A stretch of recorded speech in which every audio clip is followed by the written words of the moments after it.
Emily sneered at me after I announced my resignation, and I responded by maintaining a silent, steady gaze. Our conversation had revolved around the company's decision to cut labor costs, with particular disdain aimed at those supposedly exploiting overtime pay. Tom, too, seemed to relish the notion of trimming expenses. A week later, my phone incessantly rang with calls from the company. Upon answering, the president inquired sharply, "Who exactly are you?" I couldn't help but scoff mockingly at the president's question.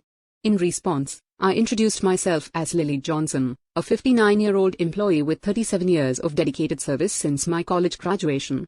I explained our company's role in providing administrative services, particularly catering to busy company presidents handling clerical work. Specializing in tax-related matters, I proudly managed 45 clients, a responsibility that had grown overwhelming despite the assistance of a part-timer. Despite the challenges, I couldn't show any sign of weakness. Our clients were long-standing relationships, and their adversities fueled my determination. Today, as I sat in front of my computer, the relentless harassment from Tom and Emily weighed heavily on my mind.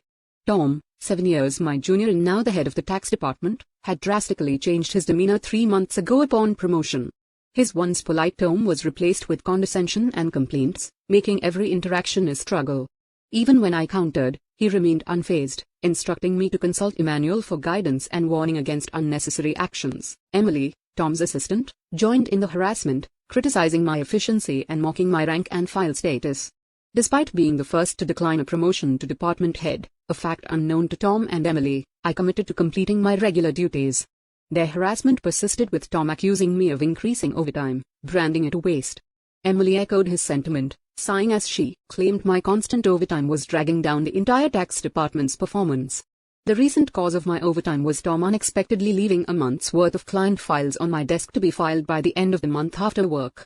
My face drained of color as I glanced at the files before me. "Wait, these all have deadlines this month, right?" I uttered in confusion. However, before I could grasp the gravity of the situation, Tom was already packing up at his desk, completely uninterested in addressing my concerns. "I'm heading out. Take care with that," he casually remarked as he swiftly left the office, leaving me with a pile of urgent tasks. Emily followed suit, adding insult to injury with a mocking laugh. The incredulity of the situation weighed on me, and I sighed heavily as I opened the client files scattered on my desk. To my dismay, some of the files were originally Emily's responsibility. The realization deepened my sigh. I understood why Tom had been subjecting me to relentless harassment. They wanted me to retire quickly. My extensive experience and deeper knowledge in taxation made me a preferred resource for other members of the tax department over Tom. Tom's unapproachable demeanor and unattractive appearance made everyone, except Emily, avoid him. It seemed Emily's proximity to him was strategic, driven by Tom's preference for younger female employees. The shallow nature of their thinking sent a chill down my spine. Emily's harassment was not just a personal vendetta. She aimed to curry favor with Tom, the one evaluating the tax department's performance. Despite these challenges, I had to manage the declarations. Alongside preparing tax declarations for my assigned companies, it seemed today's workload was far from over. However, claiming overtime would only invite complaints from Tom and Emily, leaving me resigned to the prospect of unpaid extra hours. Then unexpectedly, I received a summons to the president's office. Our company had recently undergone a change in leadership due to the former president's sudden illness. The new president, the former president's son, wasn't fully acquainted with our company. As I entered the office, I noticed Tom and Emily with unpleasant smirks on their faces. In a tense atmosphere, the president dropped a bombshell. "Lily, we'll need you to resign by the end of this month." My mind spun as I asked for clarification. Tom and Emily had apparently accused me of overbilling for overtime, citing that while others had around 15 hours, I had exceeded 80 hours.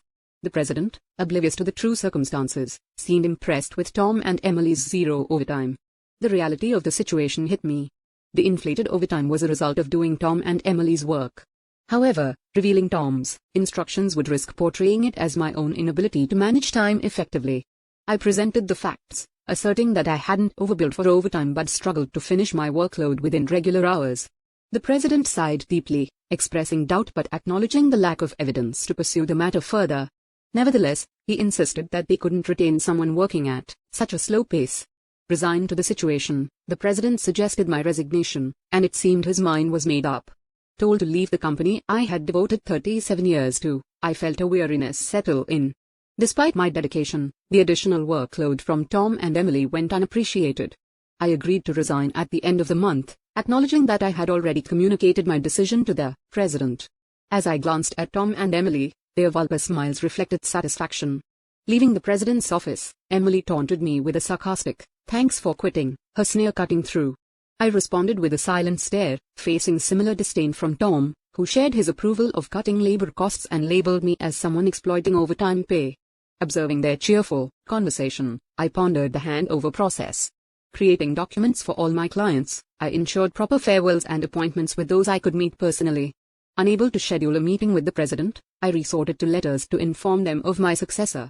A week post-resignation, enjoying a moment of relaxation at home, my mobile phone rang. Seeing the company's call, I hesitated, having already completed social insurance procedures. However, persistent calls from both the company and Tom and Emily's personal mobiles led me to answer reluctantly. As I picked up, the president urgently spoke, asking, "Who exactly are you?" I couldn't help but mockingly reply, "Just an unemployed laddie who resigned from the company, nothing else." In response, the president urgently explained their chaos since my departure, 49 calls to stop transactions with the company. He pleaded for my immediate return, revealing a sense of panic in his tone. Reluctantly, I rose from my seat and made my way back to the company. Upon my arrival, I found Tom and Emily waiting, their faces notably pallid and dark circles underlining their weary eyes. Surprised by their drastic change in appearance, I inquired about what was happening. Tom glared at me and revealed, "Since you left, we've been bombarded with calls to stop transactions, not just from your clients, but also from prospective companies we were planning to introduce. What did you do?" Emily echoed the suspicion, expressing disillusionment at the thought of me resorting to underhand tactics. Their haggard appearance suggested that all handling cancellations. While I had not manipulated the clients, I had a hunch about the reason behind the transaction halts. Considering the inevitability of cancellations, I mumbled my thoughts aloud. Tom, however, accused me outright, insisting I had orchestrated something. He demanded I go to the president's office immediately, forcefully escorting me there. Upon entering the president's office with Tom and Emily, the president greeted me with a direct look in his eyes. Tom declared, "President, I brought her," with an air of authority while Emily hurriedly followed suit. Ignoring their accusatory tone, the president questioned me about the abrupt halt in transactions after my departure. I took a deep breath and explained, "Our clients don't need us to manage their taxes.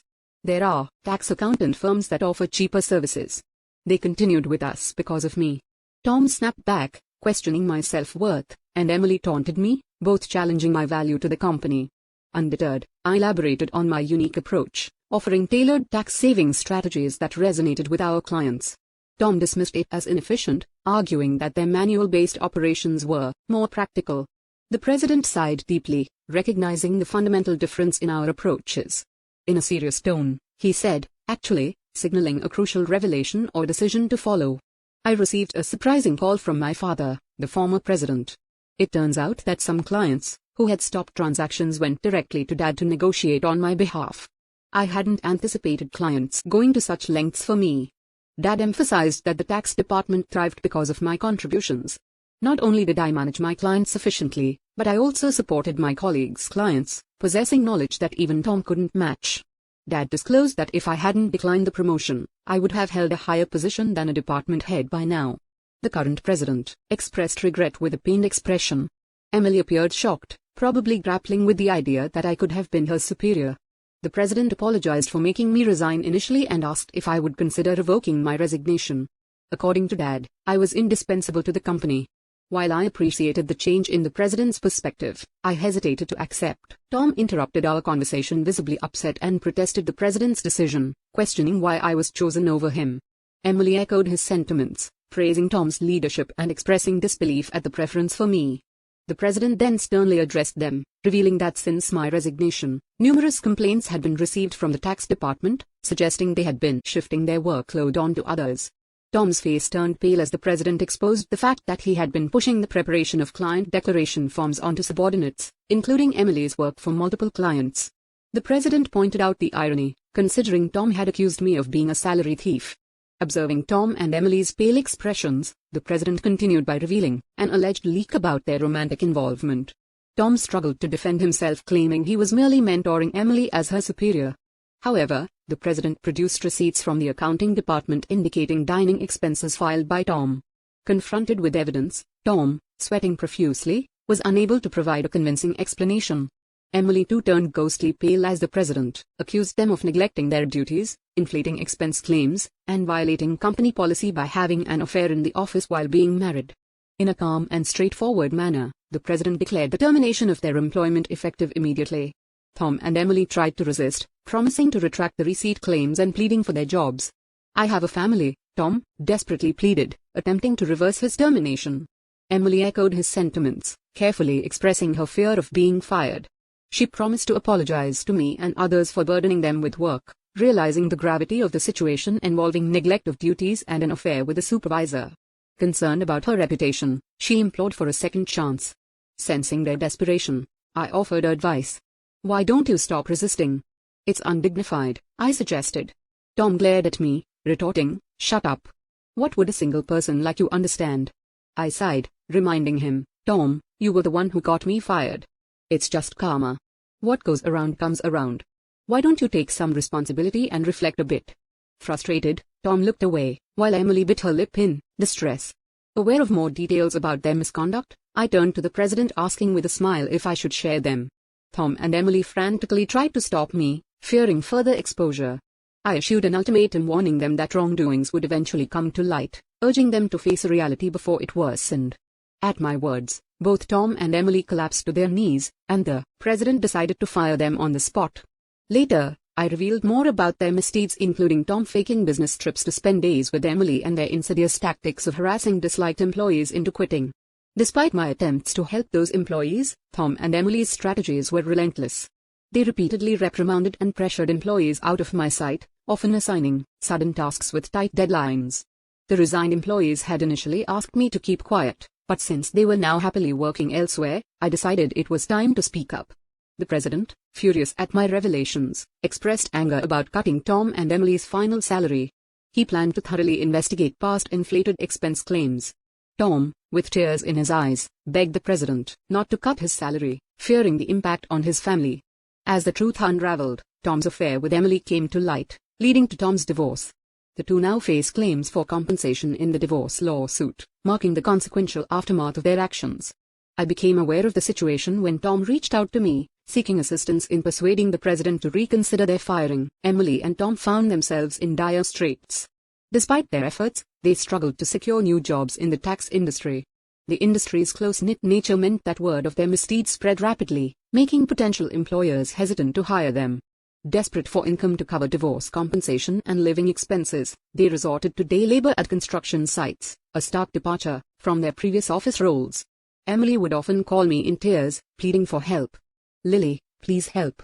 I only wanted a better life, and I never truly liked Tom," she'd cry. However, I couldn't ignore the fact that their predicament was a consequence of their own actions. Many, including myself, had been impacted by their behavior. I reminded Emily that the consequences were a result of her choices. "You can unring a bell," I told her firmly. Facing hardships was the consequence of her decisions. Emily's despair echoed through her protests. Despite her regrets, the outcome remained unchanged. As for me, I chose to distance myself from the chaos of the corporate world. Despite the president's pleas for my return, I declined. Once told to resign, I had no desire to return. Instead, I found solace in assisting at a friend's tax office, supplementing my income and enjoying a more relaxed lifestyle. In the future, I entertained the idea of starting my own office, where I could serve my clients without the constraints of corporate bureaucracy. In my own space, I could fully dedicate myself to my clients' needs. As a tax accountant, I aspired to be on equal footing with my clients, providing service without superiority. This marked the beginning of a new chapter in my life, one filled with excitement and opportunities to pursue what truly mattered to me. My second life had just begun, and I eagerly anticipated the journey ahead.